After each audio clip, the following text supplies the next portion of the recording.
আমরা লজ্জা পাই একই সংসদ একসাথে শেয়ার করার জন্য। নির্বাচনের আগে একটা কমন একটা স্ট্রাকচার, 5 বছর কোনো খোঁজ খবর থাকে না।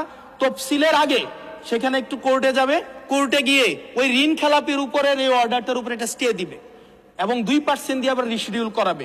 রিশিডিউল করিয়ে আবার নির্বাচন অংশগ্রহণ করবে, বিভিন্ন জায়গা থেকে টাকা পয়সা উঠায়া, এবং আগামী 5 বছর আবার এই ঋণ নিয়ে কোনো ধরনের আর কোনো খোঁজখবর থাকে না। জনগণের টাকা নিয়ে এই বিলাসিতা বন্ধ করতে হবে এবং ঋণ খেলাপিদেরকে ঋণ খেলাপি বলতে হবে। আমরা লজ্জা পাই একই সংসদ একসাথে শেয়ার করার জন্য, কারণ তারা জনগণের টাকা মেরে, যারা জনগণের টাকা ব্যাংক থেকে তুলে নিয়ে ঋণ খেলাপি হয়ে আবার জনগণের প্রতিনিধিত্ব করতে আসে, এই ঋণ খেলাপিদেরকে শাস্তির আওতায় আনতে হবে।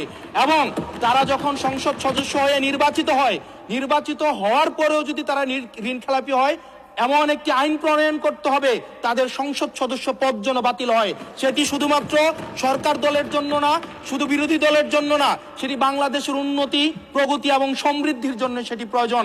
এবং পরবর্তী প্রজন্মের কাছে আমাদের দায় মুক্তির জন্য এটি প্রয়োজন। মাননীয় স্পিকার।